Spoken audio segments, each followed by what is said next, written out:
Welcome, ladies and gentlemen. My name is Dillan. On this show, I interview professionals in the creator space so that you can learn how to become a full-time content creator by learning from the best in the business. My guest today is Giana Cambria. Giana runs Upper Hand Creative, which is an agency that helps coaches, consultants, and business owners turn their ideas into content in just 4 hours a month. In this episode, Giana and I talk about how to systematize your content so that you can produce more by working less, Giana's branding playbook that makes creating content 10 times easier, and how to leverage AI as a content creator without losing your voice and human connection. So if you're a creator who wants to stop drowning in the swamp that is content creation, get way more organized, and start producing with more consistency and clarity, I think you're going to get a lot out of this episode. Giana is a total badass.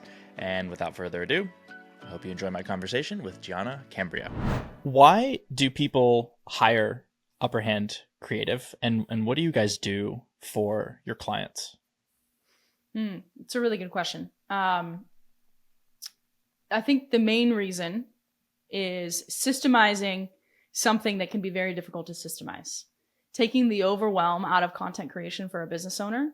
And I always like to refer to it as bandwidth, right? Like if you look at, as an entrepreneur, as a business owner, even as a creator, right? You've got a limited amount of bandwidth.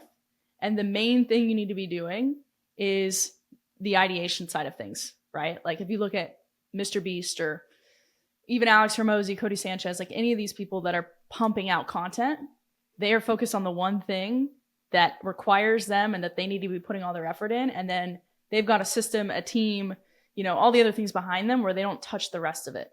And that's really what we do. So with Upper Hand, you can come to us with ideas, without ideas, that's fine as well. But we will basically take that, manage your bandwidth, and then from there, we're able to create all the content that you need, right? So you can simply just focus on the idea, and it can be as raw as possible. It doesn't have to be refined, and we can take that and map it over proven frameworks and what needs to happen for content. So I'd say that's why people hire us. And in a nutshell, what we do is all of your content done in 4 hours or less per month. Amazing. Yeah, and I want to double click on a lot of that, but you mentioned a few words that stuck out. So bandwidth, overwhelm. Who exactly is the avatar or the ideal client for you guys, and what are the like most common pain points that they have that, again, they're like, okay, please help me systemize this, help do my content in 4 hours or less in a month? Yeah, our perfect client is going to be coaches, consultants, agency owners, anybody in the online space that really has to kind of show up as the face of the brand as well. Thought leadership, credibility, all of that. So that's perfect client for us. A lot of times they've kind of grown and scaled their business to where it's at using paid ads. And now that they know, or, now to go to the next level or even to do other things or whatever it is that they have in their future, it's this brand building piece that they, not necessarily have neglected, but they know it could be better. So that's usually one version of it. The second version is they're already doing really great at that. And they're getting to this point now where it's just too much bandwidth for them. And they need a way to either increase the efficiency of their content systems if they already have them in place, or get the team behind them to start building out these content systems in place. So cool. And the overwhelm, can you tell me more about the overwhelm that creators experience, or they come to you feeling overwhelmed? Obviously, it's like, I have this pain, please, Upper Hand Creative, make this pain go away. Yeah. A lot of creators don't have massive teams like Alex Hormozy or Cody Sanchez, and it is incredibly overwhelming. There are all these different platforms to post on, and it seems like everyone's crushing it except for you. And there's always an infinite number of things to do and work to get done, and limited bandwidth, as you're saying, to actually do it. And so when you get on an onboarding call or a sales call, say, with someone who's about to hire you guys, like, what is the most common, like, I'm experiencing this and I want this to go away? Mm-hmm. It's usually a couple main things. I mean, the easy one is team, right? So they've tried to hire editors, they've tried to hire social media managers, or a lot of times they have these people in place and they're going through, like, everybody I've ever talked to that's gotten to a point where they're consistent with their content, they've gone through this phase of 6 months, 12 months, 18 months, 20 months, whatever it is, to get to where they're at, where they're like, we've tried all these things, we've tried different people, we put it in place, we had to like rework and create the system ourselves, and we didn't really know what we were doing, and it was kind of working, kind of not working, until they finally get to this place where they're like, yeah, it's like 80% there, I'm good with it, right? So that's usually the biggest piece. A lot of what we do is recruiting. And there's also this level, I mean, as a creator, there's this level of like being able to communicate your vision and what you need creatively is a whole nother skill set. And then making sure that that person that you're delegating that to, right? That's a big step for a lot of people. And even though like we're working with entrepreneurs that aren't necessarily creators first and foremost, or like content creators in a sense, and their main goal is to grow their business, right? They struggle with that delegation piece because they're like, I have a innate intuitive sense. It's my business. I built it. I know the thing. And I have an innate sense of what I want to communicate, but I couldn't for the life of me communicate that to anybody else. So we're really good at pulling that out of the entrepreneur and then making their content, for lack of a better term, like the E-Myth, right? If you've ever read that book, it's just super scalable. And the way we do that is we first pull that out of the entrepreneur. We create the brand positioning, the voicing, or the brand voice, all of that.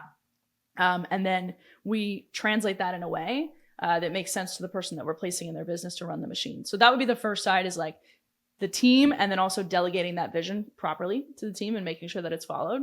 The second place to that would be actually creating the brand voice, brand positioning, messaging. A lot of times that comes up as like strategy or ideation. And I also think one of the biggest things, like I struggle with this all the time, when you are trying to create content for yourself, it's a totally different ballgame than creating content for somebody else. Right. And like, I don't know if you've experienced this too, as you know, in the coaching work that you do, but it's like a lot of times I catch myself giving advice to other people where I'm like, if I followed my own advice, like, but you know what I mean? It's not like, not saying like I don't do this, but you're so close to the problem that you get in your head about, I know I need to do this. And I know like if I was giving this advice to somebody else, this is what it would be.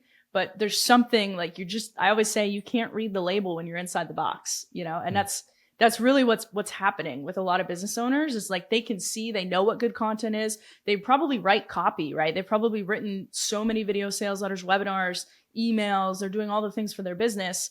But it's so different when you've got this amazing idea for content and then you start getting into the weeds of it. Like, well, wait a minute. How do I shoot this? And how do I script this? And how do I make this a YouTube video? And then how do I make it a TikTok? And then how do I make it a tweet? And, you know, am I getting all the pieces out of this that I really could be getting? So it's like, you just start going down the rabbit hole for yourself, but it's so much easier to be able to see that when you're outside of it. Right. So like even me, we follow our same system that we give to our clients. But I've got a team that runs that for me, because otherwise I'll get stuck in the weeds of the ideas. So I'd say those are the two main pieces of it: talent and ideation. Sure. Yeah, I love this. The Solomon principle, or the Solomon's law, or who is I? Some guy back in the day, like King Solomon, and people would come near and far to get advice from him. He gave wonderful, wonderful advice on family, relationships, health, you know, mindset, how to level up in your career. His own life was in shambles. He was drunk and alcoholic. Like none of his family would talk to him. They hated him. It was just this guy who gave just world-renowned advice because of how easy it is, how much easier it is to look at someone else and to shape ideas around it and to mentor and coach through that. And then with you yourself, it's significantly, I love that question. I ask myself that every week. What if I took my own advice? How much better would things be? That's really good. And so someone joins Upper Hand Creative. Let's say I join, right? I hire you guys. We get started. What does the first 30 days look like, right? If it's content done for me in 4 hours in these first 30 days, what does that look like? What do I have to do? And what are the first steps? Yeah, great question. Man, we've made so many cool changes that we've just rolled out to really shorten what used to take sometimes 30 days, sometimes 60 days, really dependent on the client. Depending on that, and we've taken all of that out and we can get it done in 7 days now. So it's been really, it's been huge. And a lot of that has stemmed from, again, me being essentially a client of my own business and using the system and figuring out, where things are getting stuck and where things are taking longer than I like them to. So in a nutshell, clients come in one of two buckets, right? Either you already have existing content and we can start there, or you're completely brand new and you're not even sure what to do. So either way, the process is somewhat similar. The first thing we're going to do is create the playbook for you. The playbook has, I'm trying not to make this we could spend an hour on just this part alone. But the playbook has essentially a lot of things, right? It's a deep dive on the avatar that we're trying to target with your content, your offer, how we're speaking about your offer, how we're positioning your offer, all of that's in there. And a lot of times, if you've already have that defined as a business owner, right, it's not for you, it's for, again, delegating that to your team member. But also inside the playbook is one really key ingredient. And this is the absolute core of any strong personal brand. If you really break it down, and we've stripped down, this is what they're doing over time, right? So great example, Russell Brunson, you listen to him long enough, he tells the same 8, 9, 10, however many it is, core stories, right? No matter what he's doing, he's telling the same story over and over again. And if you listen to people long enough, Alex Hormozy, same thing, right? He had a stint for a while where he was going on other podcasts and it was like the same core stories over and over and over again, right? Any speaker on stage, a lot of times, again, listen to him long enough, you're getting this, you're catching the trend. And it's funny because people still listen to those people and consider them prolific. And at no point is anybody going, even if they've heard it before, they're not going, oh, here we go again, right?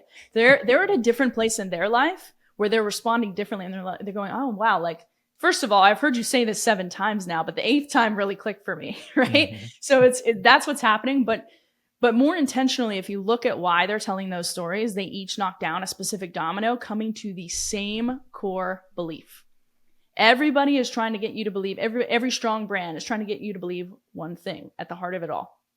And the way that they're doing that, just different hooks and different stories and different contexts, but it all leads to one road, one path.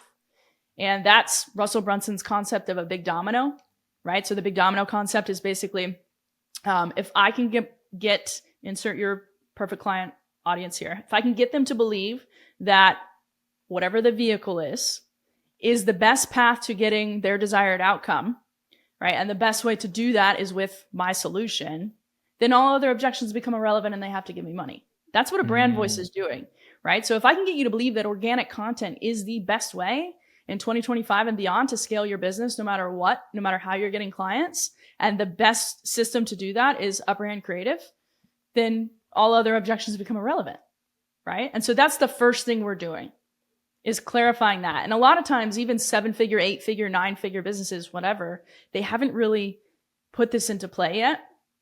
And so that's the very first thing. So that's all in the playbook. And then basically that's the thread that gets pushed throughout all of the content that we create. So number one is that, the other steps are a little bit shorter, right? Second, we're going to do, we create a custom viral database for our clients.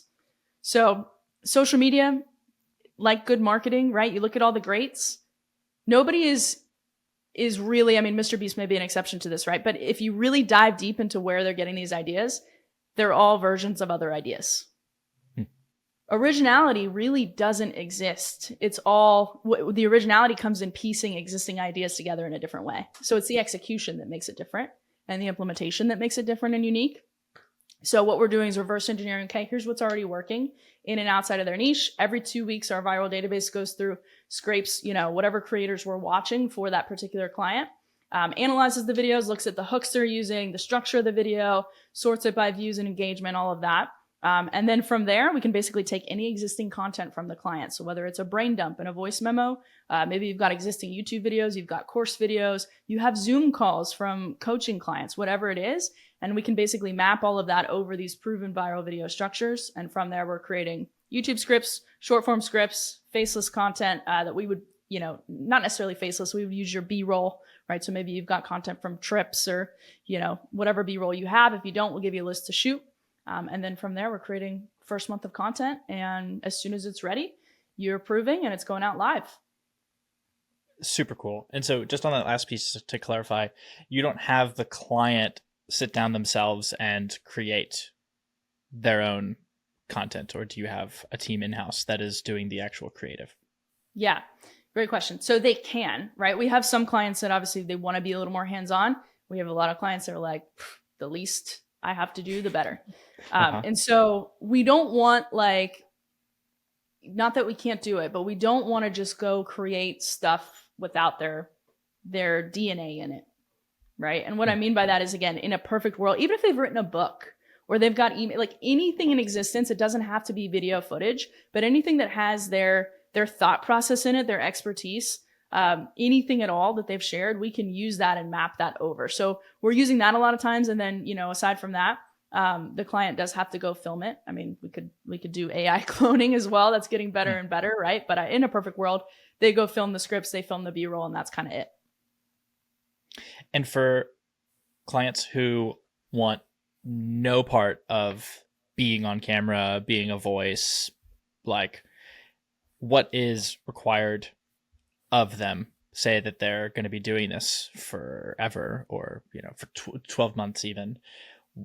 If they are taking zero part in the actual creating process, I mean, what does that relationship look like? Are you saying like even in like they don't have a book or they don't have anything in existence that we can kind of take from their thoughts? Yeah, like pushing this to the extreme of like, Giana, I literally don't want to even think about content. Like, I don't want to be on the camera. I don't want to speak into the mic. I don't want to do anything. Like, what is the most automated or, I guess, passive way? Or is that even a possibility? Yeah, it's a possibility. It's not ideal for us, right? But we could do it. And I think the easiest path there would be, again, some of the new stuff that we've been testing with like AI cloning, right? So, okay, cool. We'll just, even if you can just give us a brain dump, or we might interview them, might just jump on a Zoom call and ask them questions and use that. But if they're running a business, they've got something, right? They have some sort of asset where they have put their, again, DNA into it, right? And we know their thought process and their expertise. So we would take that, we could create those scripts. With AI, you can create the B-roll behind it. Again, it's not the most effective thing for the clients that we work with, not ideal, but we could do it. And then AI clones of them, or UGC creators, or whatever makes sense for the brand. Even having other people, probably one of the first questions we would ask, is there anybody on your team that you would want to be the face of the brand? Right? Sure. Yeah. Makes total sense. And I was pushing to the extreme. I'm like, I was an actor in college. I want to be front and center on the camera. I can't shut up. I want all the attention and the spotlight to be on myself. So it doesn't resonate, my last question. But so once you start with the playbook, I loved the question, if I, or sort of like the fill in the blank, if I can get my target audience or my avatar to belief, and that the best way to fulfill XYZ or to achieve XYZ is through thing that I am providing, great things happen. That was my very butchered way of repeating back. Hey, I like it.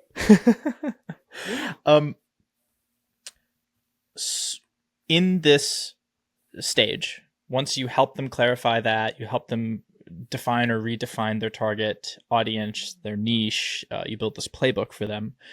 Are there then specific platforms that you hit, or is it based on where they've already posted, or do you just try to hit every single one? Yeah, it depends on the brand, and it depends on their goal, right? We have some clients that were like, I don't care, I don't want to be on TikTok, and cool.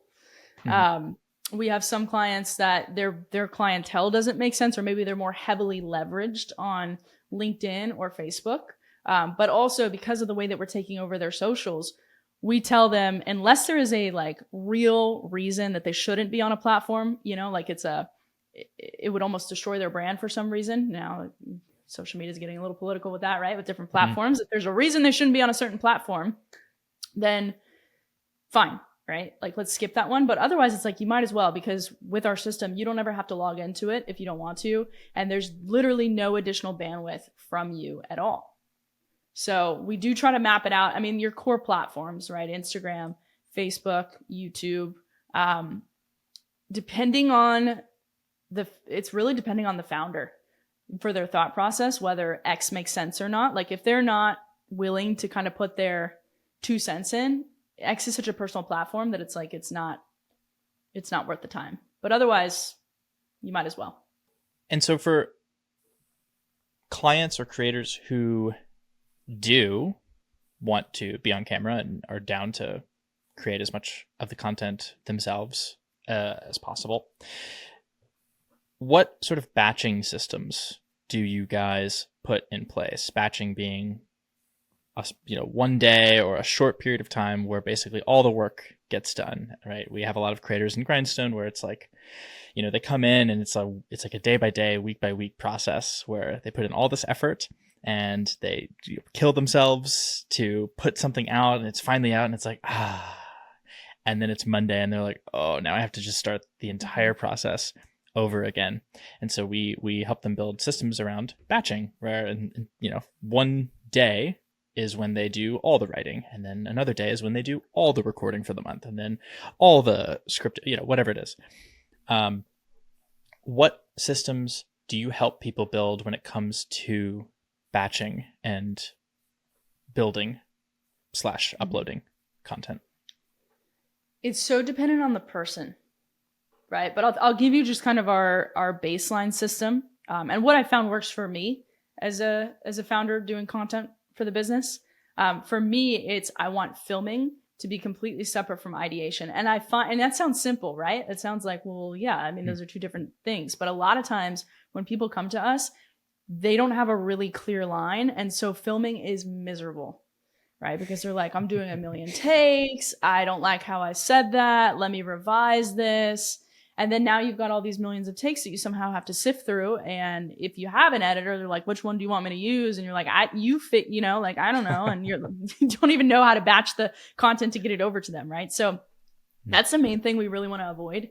And just by we're a big fan of teleprompters and scripting, and we do have people that push back on that, right? But if you're new to content, your brain doesn't work that way yet, especially if you haven't actually studied copywriting or any of that, and you're just like, well, I'm just like a charismatic person. Yeah, but that's not going to perform well in a 7-second clip or a 30-second clip or whatever it is on social.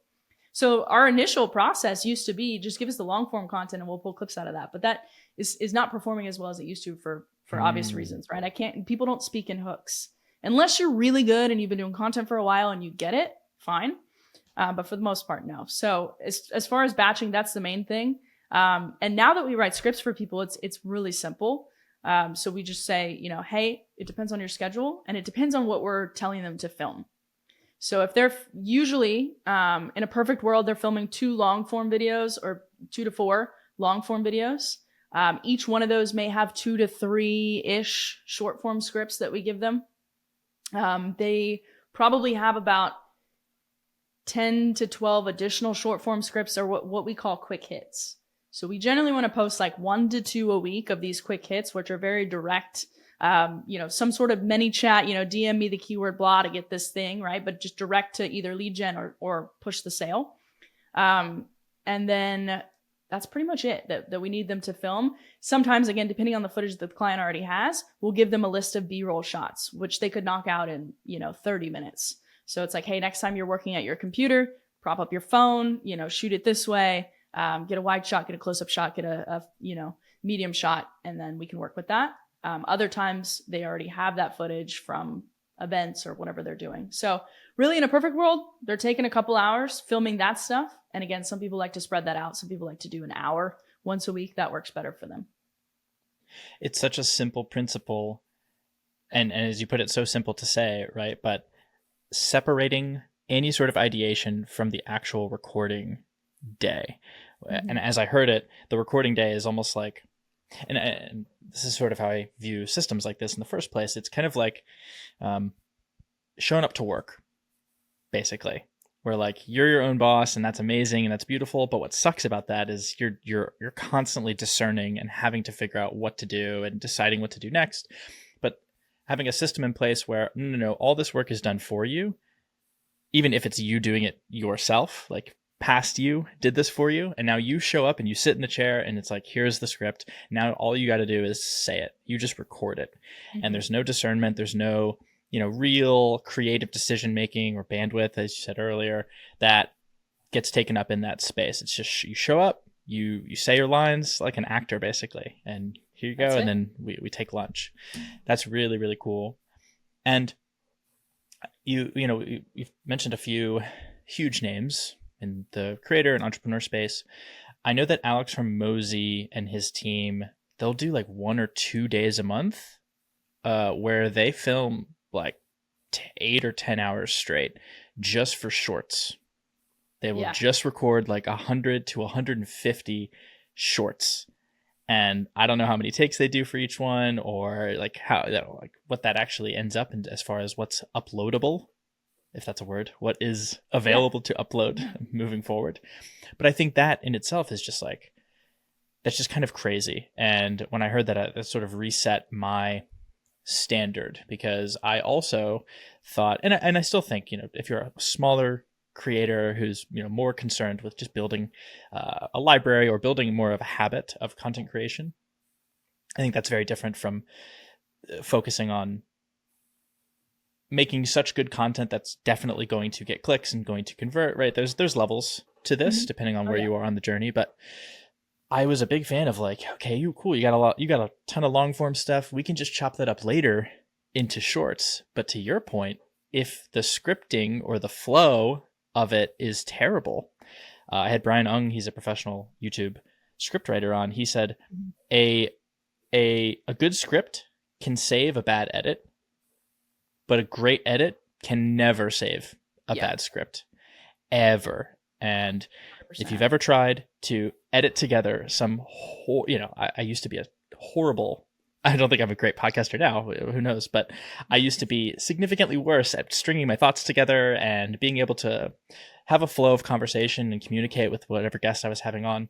And then I briefly tried to turn those bad episodes into shorts. And I was like, dude, what is the point of this? These are terrible. It's horrible. There was no amount of effort or editing skill that could have saved that. So just some of the things that are popping up for me as you're sharing all of this. Be curious. Well, and it's funny, first of all, that you mentioned being an actor in college, you said? Mm-hmm. Yeah, same. So that was I think ultimately what got me into entrepreneurship, right? And one of those random things that I look back on, I'm like, I have no idea why this was in my life, and now I get into social media, and I'm like, okay, what are we doing here? Yeah. So, but my point to that, so taking long form content and creating short form. So for us, we still do that, but we do it in a very different way. So we're no longer just like trying to pull the clips out and make something work, because that is so important. Like what you just said is so true. No edit, no fancy effects, no nothing can save bad messaging. It's just like a funnel or a video sales letter. It doesn't matter how good it looks, how good your website looks, if it's not crafted in a specific way to make people take action, right? And that's kind of the point of educational YouTube videos, right? You want people to take something away, be able to go get a quick win from it and come back for more, right? It's not just or whatever, right? You want them to actually have something that's implementable. I don't think that's a word either, but we're going to add that to our dictionary with uploadable. I like it. We're crushing it. Yes. Yeah. And so for us, what we do is we would take that every piece of long form content can be created into 30 different posts. And so for us, we would transcribe that. So, okay, cool. You've got this great podcast, or you've got this great long form piece of content. There's really not much in terms of hooks or anything that we can take to make this work into short form. But what we can do is transcribe that, and then go pull that.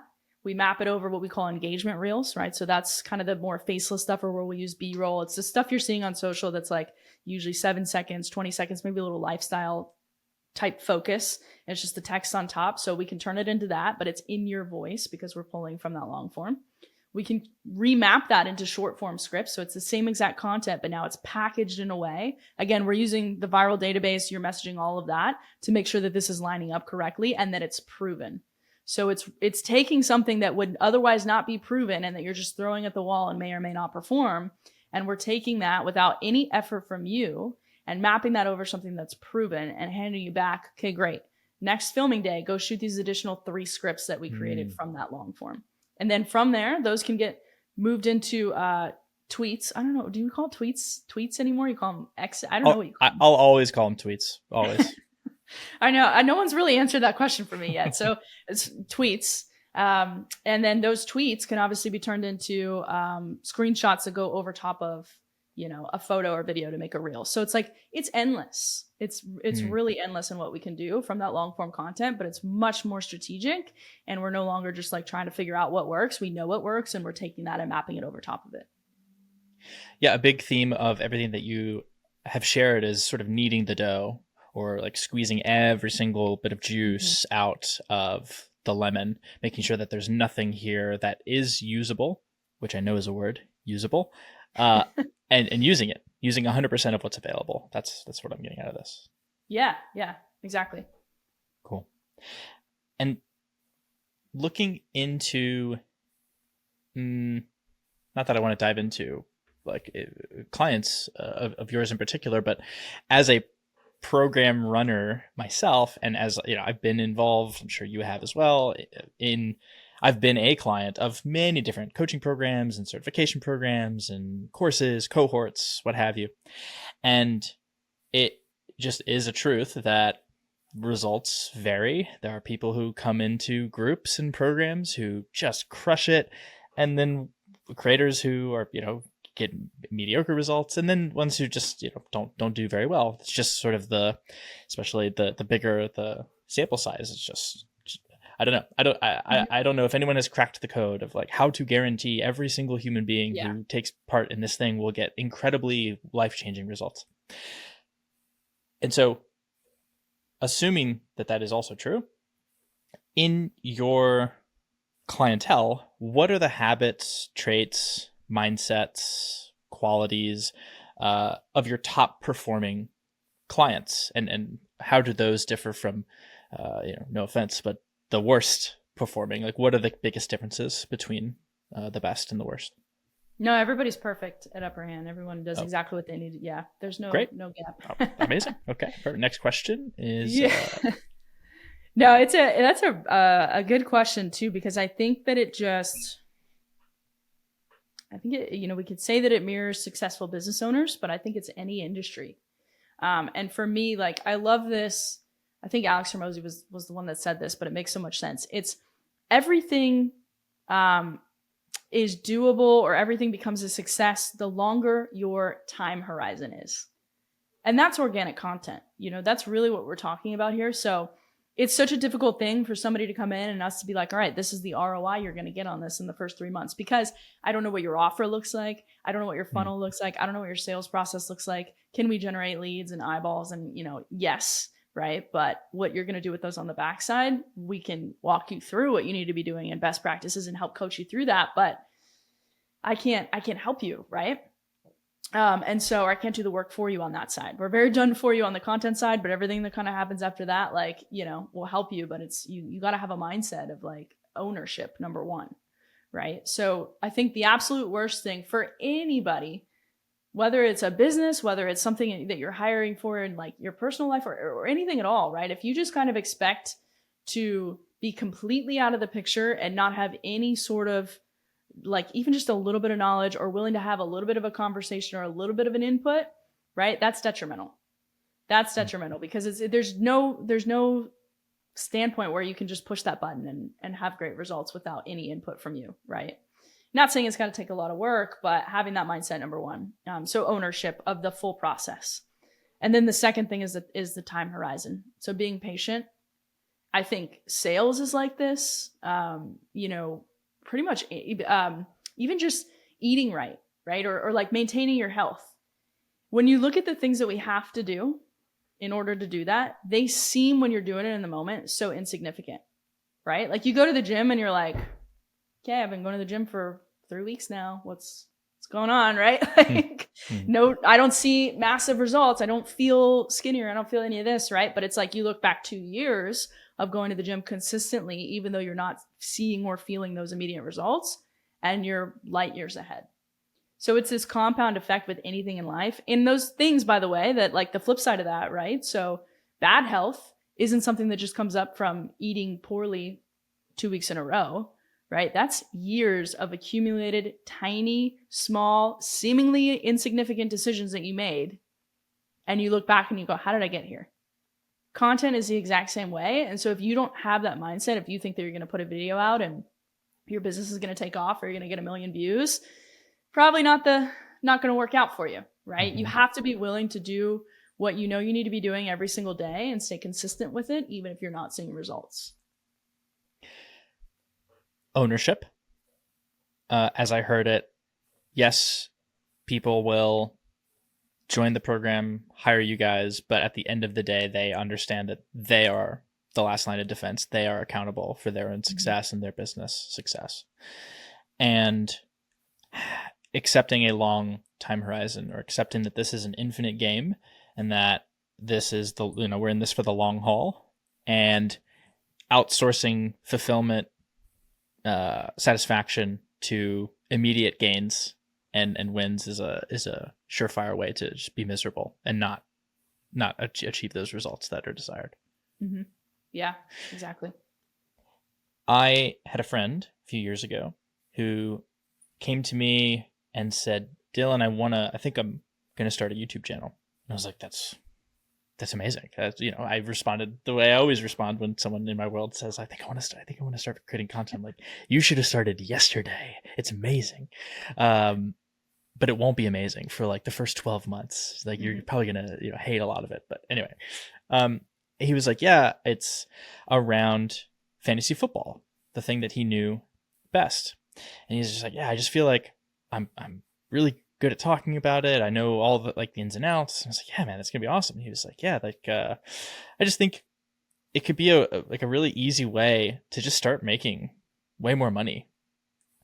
And I was like, oh no, I don't know, man. I was like, have you do you have experience making videos or any content at all? He's like, no, never done it ever before. And I was like, okay.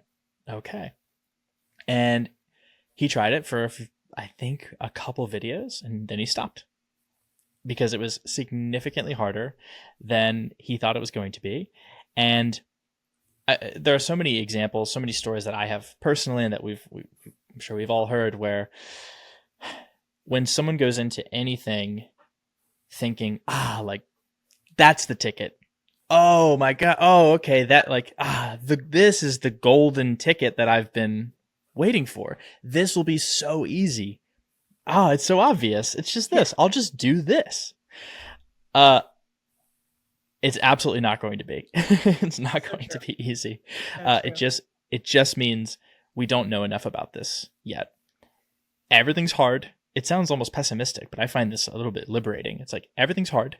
Everything has a learning curve. Everything will take time. There will be some sort of dark and stormy ascent up the skill level and up the rate of success. Mm-hmm. That same friend, this has a happy ending. That same friend tried again a year and a half later with a totally different mindset. He was like, I don't care about any of my results anytime soon. Yep. I'm just going to keep publishing for the next 12 months. He did. And the level of success that he, does he have 1 million subscribers? No.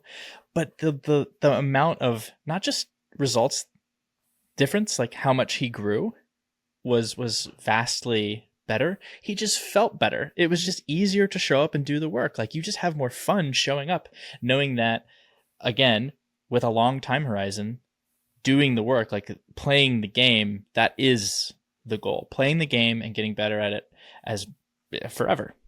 That's how you win. That's great. Yeah, and I think that brings up a lot of different things, but it's when you commit to the actions and not the scoreboard, right? It's so cheesy, but people say this all the time. That's why you have to love the journey. But really, it's you just have to focus. If you focus on the next step in front of you and the next step and the next step and the next step, and you're not looking at the scoreboard, all of a sudden you look up and you're like, whoa, look at how far we are.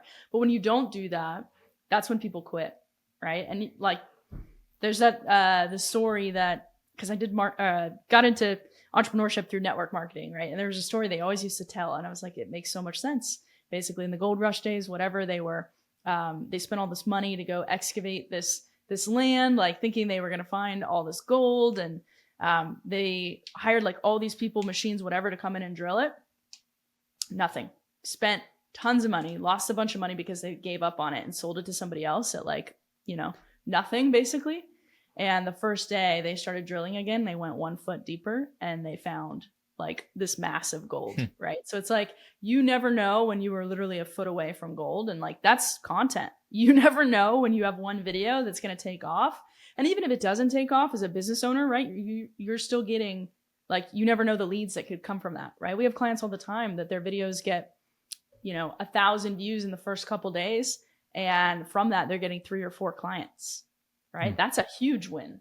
You don't need the millions of views to do that, right? So it's the expectations that you set on yourself going into it. And just like, okay, if I'm just going to take this expectation of performance out of it and commit to the action, commit to mastery, commit to growth, that's where, and I think that's how we're wired as humans too, right? We want growth and we want progress. And you can't get that when you're so focused on a certain result. And if it doesn't happen, you're out. I'd love to immediately ask you about that, because that's a pattern that I have seen in running Grindstone, which is this myth that large following equals money. It is not always the case.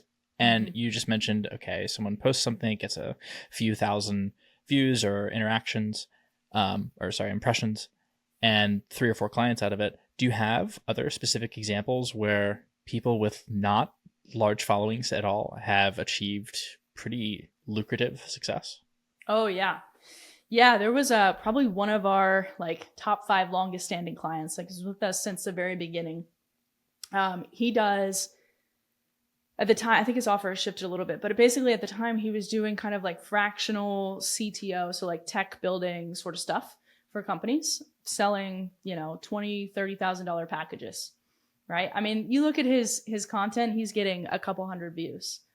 But also think about his audience and the people that are going to be interested in that, and the people that are spending $20,000 to $30,000 on this. That's a very small subsegment of that, right?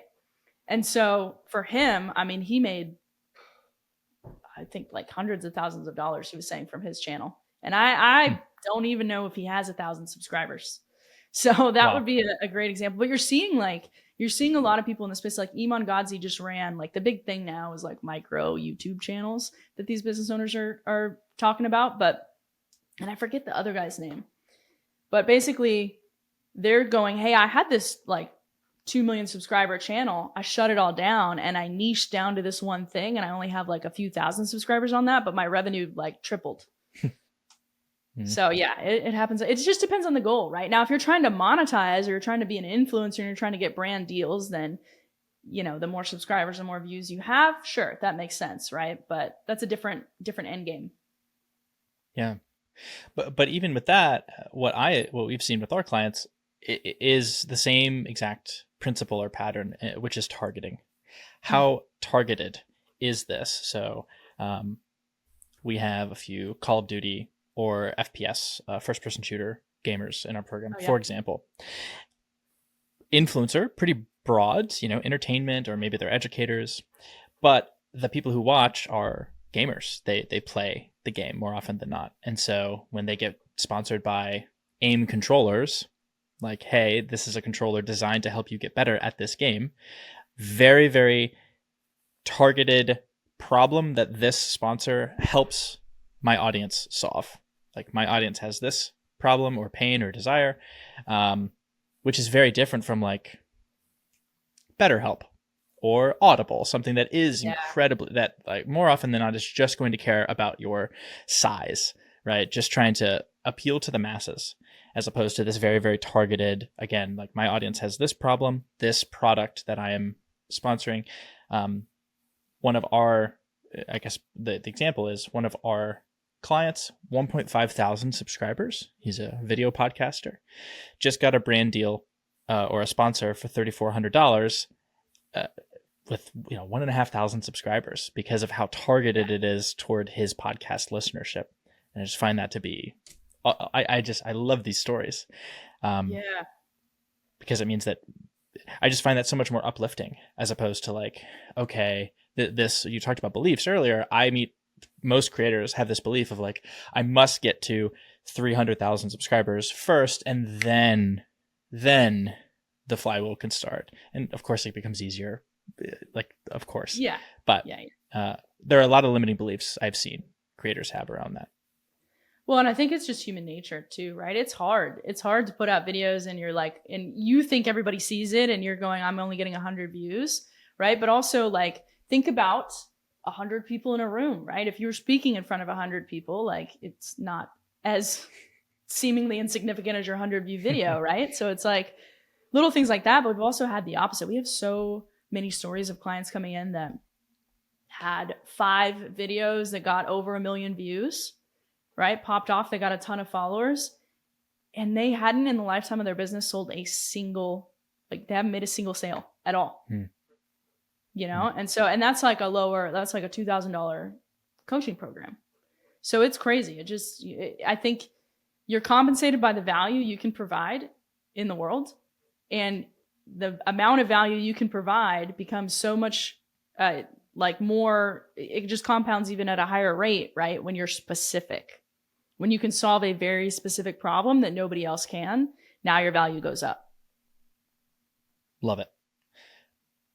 For creators or people who are making content in any way, shape, or form, and they have $0 to invest back in their business, in their content business, what are the easiest ways? I know we sort of went through a few principles and rules to follow, but what are some more tactical, specific ways that these people can systematize their content creation to make things 10 times easier on themselves?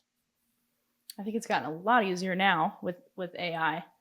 But I think I would do, if I were starting over like that today, I think what I would do is just commit to something feasible. And I think that's another limiting belief, right? People are like, I need to post 17 times a day in order to see growth, right? And it's actually kind of the opposite, especially if you're first getting started. Like, I'm pretty sure Instagram specifically has said that it's around 12 times per month that they consider consistent. So that's 3 posts a week, right? So consistency in the beginning is so much more important than quantity. So start there, commit to something reasonable. If you can do 12 posts a month, awesome, right? And then from there, I would go like find your top 3 to 7 creators, and they even better if they're not all within your niche. Because if you're all just kind of doing the same thing, right? It's proven it works. But if you can pull in an idea from a different niche, you know, if you're in business and you've got a cooking creator that you watch, and you can model what they're doing, now you've brought in this whole unique idea that nobody's seen in the business space, right? So I would make that list, and then I would go spend 1 day a month. So separate your ideation from your filming. And I would go spend 1 day a month to identify the videos that you're going to basically model, put your own spin on it, and then film those videos. And then schedule them to go out, right? So that's one way of doing it. Part of what I was saying in the beginning with bandwidth, even though you're looking at a video and you're going, okay, cool, I get why this works. I can copy that and make my own spin on it. Actually going and figuring out how to put like what's in your head over that video and put your own spin on it can be difficult. So if that is taking up a lot of your time, another way to do this is just start with like the top 10 questions you get from people all the time, whether it's from leads or whatever people are asking you, and then answer those questions and film that. Right. And it doesn't have to be anything crazy on the editing side. Just put it in the Instagram editor, put some, you can use their captions thing on there and then post it. Cool. Very cool. Start with a overly simple upload schedule, something that's very, very reasonable. Something we like to say that would be easier to do the work than to not do the work. What did you say? Focus on consistency, not volume in the beginning. I'm blanking. It was consistent. I would build your list of creators to follow. Of course, I was just about to say that, Giana. Build your list of about 7 creators that you enjoy. I love this idea of they don't even have to be within the same industry or niche, which I think, as you were saying, would make it a little bit easier to allow ideas to come and go. So you're not just so stuck on like, no, like it's almost too constrained. Like, okay, what are people within my space doing?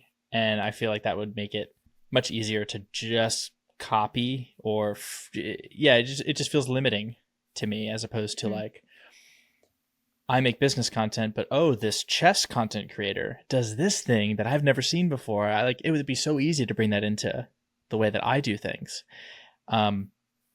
Curious to ask you about that real quick. Who are some other creators that you gain a lot of inspiration from that have nothing to do with your niche or industry? It's a good question.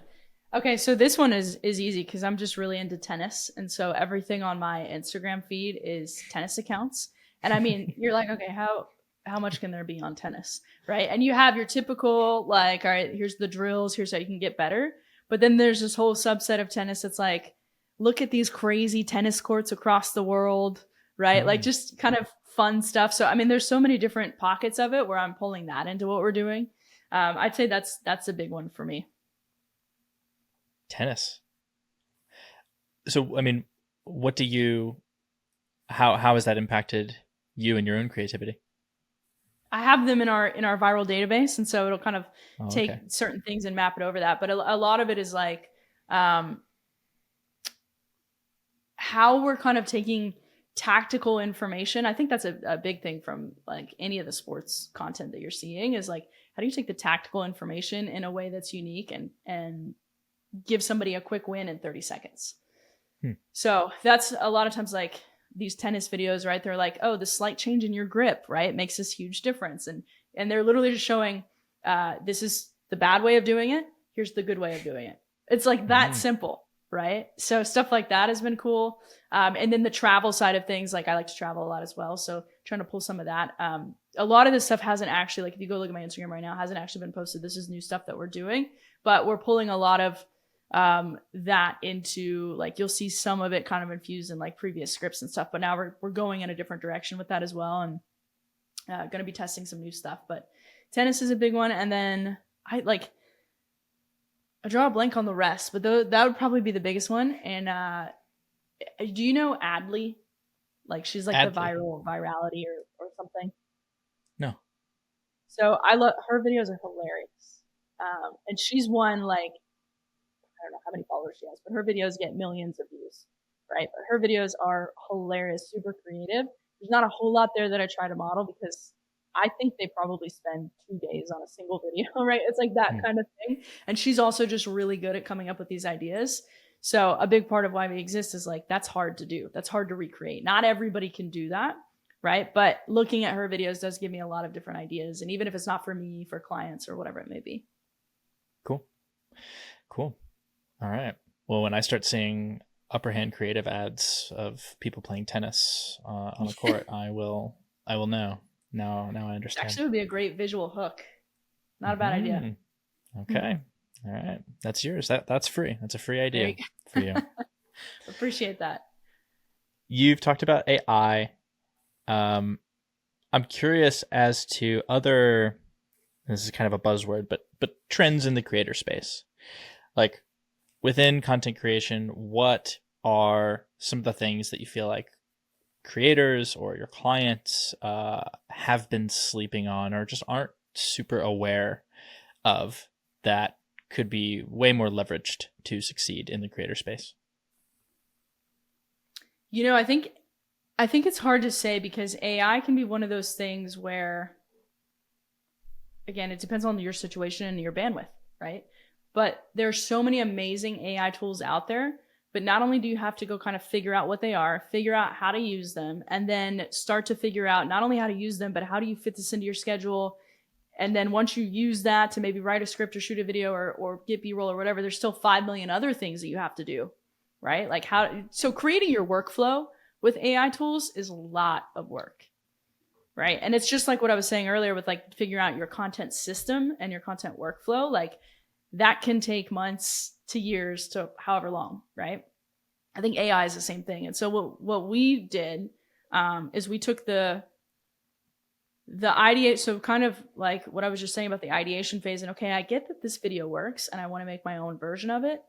and I have this idea, but I can't quite connect the dots. I don't really know what this looks like. So we've used AI to map those two things together. So whenever I look at it in 3 subsets, the middle is the framework. Okay, so proven frameworks, proven YouTube scripting frameworks, proven human psychology, right? All these different things, storytelling frameworks, whatever. Proven stuff from the industry that we know works. And then on the other side, it's, okay, what is the perspective of the client or the perspective of the person that's on camera or the brand, right? And then the flip side of that is like, what's working on social media? So the viral database, right? And when you map those things together, takes a lot of work to get there, and still like having to know how to use the tools. That is probably the biggest thing. So bandwidth. I also think like using it as a, I don't know the word for it, like a thought partner, a collaborator, you know, because like how many times have you been by yourself where you're like, oh, and you know, whoever your normal go-to is, or they're busy, or it's in the middle of the day or whatever. And you're like, if I could just bounce this off somebody, I'm missing this one piece. And a lot of times if you can give that to AI, like it's a little scary how how quickly they do that. But that's the biggest thing for us. And then like we've just kind of mapped that into our new tool in a way that like the client doesn't ever have to touch it. Right. So it's not this thing that you have to go learn and do. We just need your idea basically in your brain. And the rest is done for you. So I think that's probably the biggest thing. And of course, you know, speeding up tedious things that take a lot of time. Sometimes we're like, well, I think it would take me longer to figure out how to do this than it would to just do the thing. But it's that task keeps coming up over and over and over again. And if you would have just spent an hour a week ago figuring out how to map this out in AI, you would have it done in 2 seconds. So I think like taking the time up front can be worth it for certain things. Are you open to sharing some of the tools, software, or prompts that you most use on a regular basis? Yeah, it's a lot. It's all stuff that we've like built kind of from custom, but I will say there's 2 tools in particular, 3 maybe, that I think are top notch. So number 1 is Claude AI, simple, but I think a lot of people are still using ChatGPT because it's like, it had the market dominance, right? And it's like what people know. But truthfully, ChatGPT is like going to give you the most generic information. It's not great at writing copy or anything human. And Claude is scary human, even like the way it reasons. So if you can give it your writing profile, so like if you've got a YouTube video per se that you feel really like you wrote it, right? So you didn't have a scriptwriter or anybody else's input on it. You specifically sat down and wrote that out yourself. Grab that, put it into Claude, tell it to analyze it and give you a writing profile for it. And now you can upload that. Claude Projects is amazing. So then you could just upload that writing profile into Claude Projects. And every time you go in there, it's matching your voice. What's that? A writing profile? Yeah. So you just tell it like, analyze this YouTube video for cadence, language, you know, style of speech, tone, all of that. And basically explain it to me as if you were trying to teach another copywriter how to match this. And then it'll just give you whatever it gives you. And a lot of times you can just tell it like, I'm trying to train you how to write like me. Give me what you would need to do that, right? And then you can take that file, you can put it on a Google Doc, whatever, or just upload it directly. Claude, if you have a paid version of Claude, you can do Claude Projects, kind of like a simpler version of custom GPTs, which is amazing. So I would do that. Second tool is perplexity.ai. I love that. I've planned trips for myself. I've found like the most amazing cities that I never would have heard of and the most amazing restaurants and all these things. I just give it a profile of what I like and tell it where I'm going. And, you know, like, hey, I'm going on a 2-day conference to Boise. It's a long flight from Florida. I'm not planning on leaving right away. Where should I go within a 2.5-hour drive? Here's what I like, right? And it finds me this amazing like hotel and everything. Wow. Yeah. So I love Perplexity AI. And then the third one is if you're a little more technical, especially if you're just starting out and you don't have a lot of money to put towards content, this is an amazing tool. Apify, I think is, APIFY. So basically, if you go in and search like Instagram Reels, whatever, you can put in any URL or username or whatever, and it will go scrape all of their videos for you and give you the downloads and all of that too. So that's a good one. That's insane. Yeah. I mean, all of those are insane. Yeah. It's. Oh, and Gemini, how could I forget? Gemini, if you haven't seen it yet, just released this like incredible image creator. I think it's better than Midjourney, but you can kind of drop in any photo get back anything you need. So for thumbnails, it's a good one. And I think it's free, if I'm not mistaken. And so you recommend AI generated thumbnails? It does the photos. So we're still kind of like perfecting this one, but yeah, I think you can if you have the right systems in place. And again, I don't think there's any one thing that's like, one click button and you get perfect output, right? Mm-hmm. For us, especially, it's a chain of reasoning and like quality control. And then it goes back up to another agent that kind of reasons through it and says, no, not quite right, turn it back. Like all this checks and balances is kind of in place in order to get to the point where you can get that output. But if you know how to like chain the tools together and give it the direction that it needs, you can get something really incredible. So I think you could do that with thumbnails. Cool. Yeah, I mean, this is all, it's so funny because I was prepared for really cool answers around the AI front, but then every conversation I have, like it's still hard to talk about without me just being like, wow, this is crazy. Crazy that this exists. Yeah. Well, I feel like every day too, the new stuff that comes out, I'm like, oh man, this is yeah. And funny enough, I sometimes am even hesitant to talk about it because like this conversation that we're having, this will get uploaded, and then a year from now, like this will still be an amazing conversation. I love re-listening to my episodes, especially ones like this that are so like valuable, insightful from someone who's really in the industry. Like I learn a lot by re-listening to episodes, but anything around software and AI, I'm just like, oh, this is all like so out of date already. It just the what's it called? There's a term for that, like how long it just doesn't. Yeah. It's the opposite of evergreen. Yeah, I know. I can't think of the word. I know what you're talking about though. Yeah. But that was great. I'm like, I've only used Perplexity for like very basic content automations, sort of like creating assistants or agents. Like you can dump a news article, a big update that YouTube just came out with, and then it's crazy. You can have that go and all right, this next agent will, or like the next it'll go into a big bubble that'll summarize it and explain it to a 10-year-old. Like, these are the basic points. This is the most important piece of information that you need to know. And then from that summary, it will turn it into, you have a Twitter agent, or you have a LinkedIn agent, or an email agent. It's like, turn this into an email optimized for, a 4-minute read for my audience, and then a LinkedIn post, and you can have it connect to an image generator. So like make a LinkedIn photo that I can also post with this LinkedIn post. And it's insane. I have yet to use any of that to create content for myself. I've been writing for years, and I think there's just like this traditionalist in me that one, it feels like there is an emotional attachment to it, but then also I'm just so terrified to start it, and I'm like, oh my god, this is so much better than my stupid writing. I'm just gonna have to use this every single week. Yeah, and I wonder then where it goes. Like, if it's only going to get better, then I don't know, 5 years from now, will there just be this? Well, like, what's the ratio of AI generated content that's created versus human generated content? And I know that's another conversation that we could talk for hours about, but I'm curious as to what you think about that. Yeah, I think I don't know. This could be naive. This could be, something that's like obsolete. But here's how I see it. At the end of the day, right? Why do algorithms exist on social media?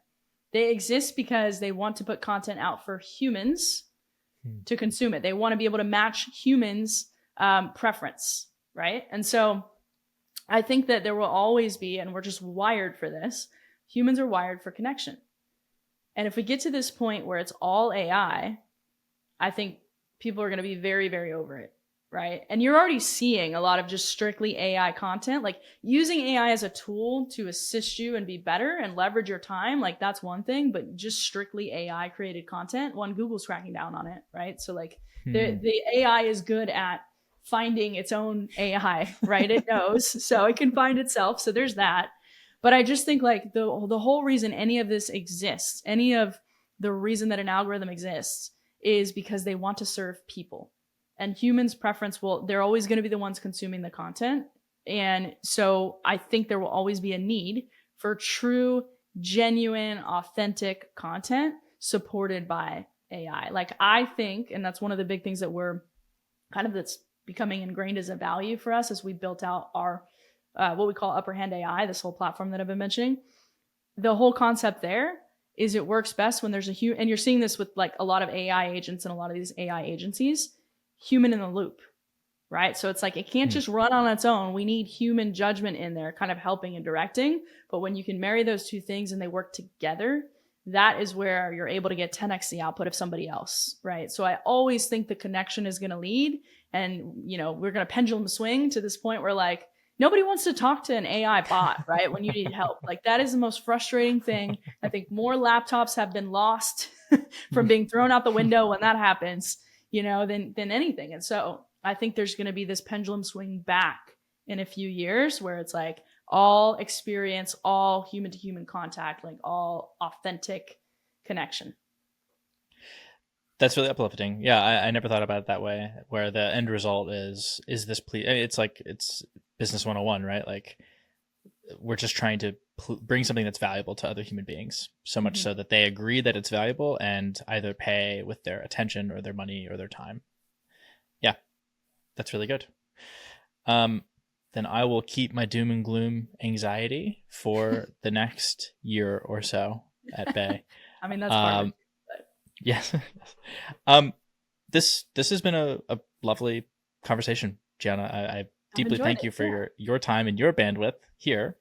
And as we conclude, obviously I'll link to all your stuff, but I like to end with this question, which is, if you could go back to the very first time let's go to day one of Upper Hand Creative. Day one. And you could give that Giana a piece of advice, just one thing. What would you tell her?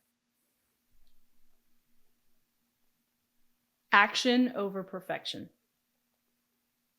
I would be further along had I just taken more action instead of worried about what the outcome was going to be or how perfect it was, or I need to fix this before it goes. And just did the thing and did it messy. And once I started doing that, that's when it really started to grow. Any specific examples where if you had just taken action, you would have moved significantly further or faster? I mean, content is an easy one, right? The more reps you can get out there and the more comfortable you get with it, the easier it becomes. I would say all of it. Like even, our first, the best example I have, when we first launched essentially what the foundation of what our offer is now today, I didn't have everything built out. And actually, like, I didn't have the course built out. I had an outline and I was just kind of really had this idea and I was like, all right, here we go. Right. And sold our first clients on it. And that really forces you to figure it out. But you also, and I'm like in an ethical way, right? I told them, hey, this is a beta program. This is what it is. Right. So, but I learned more in those 4 weeks, I think, than a year's worth of trying to figure it out. Yeah. Build the plane as you fly it, 100%. Sort of thing. Yeah. That's great. And I'll end that with, I heard this quote recently that I've just been like spewing it to every single person, especially creators. Like, we have a creator who she just launched. She has a 30K audience on Twitch, and she just launched her first Patreon, and she was terrified to do it. She's like, it's not ready. This is stupid. People are going to, and I heard this quote recently, which is, if you don't feel embarrassed by the thing you just launched, then you've waited too long. Yes. And I love that as a raiser, where like, do I feel embarrassed by this? At least a little bit. If no, then I've probably just waited too long. This is too easy. This isn't, there's not enough risk here. And I'm sure there are counter cases to that, but I just I like that a lot. And hence your piece of advice. Just, it doesn't need to be perfect. Just do something rather than nothing that moves the needle. Yeah. That's great. Yeah. And your embarrassment is going to be, it's like no one else even notices or thinks that at all. So true. I love that. I don't know. I feel like there's a group that meets every Thursday just to talk trash about me. I don't have any evidence that this exists, but I believe that they're talking about all of my mistakes, all the times I stuttered on the podcast, all of the sort of bad business deals that I made, and the clients I didn't close on sales calls. This is I just, think it's it's my. Thursdays at 2. Is that the group you're talking about? Are you part of it? Are you part of this group? I think I might lead it. Did you lead this group? Oh my God. All right. That's fine. Just don't tell me about it. I hope you guys are enjoying yourself. I hope you guys do retreats quarterly. Okay. Giant masterminds. Yeah. Giada, you're awesome. This was awesome. I learned a lot. Like I said, I'm really excited to re-listen to this podcast. Where can I point people if they want to check out more about you and Upper Hand Creative and everything you guys are doing? Yeah, thank you for having me. This is super fun. So actually, if you DM me on Instagram, so it's just Giana, Giana, Cambria 91 on Instagram.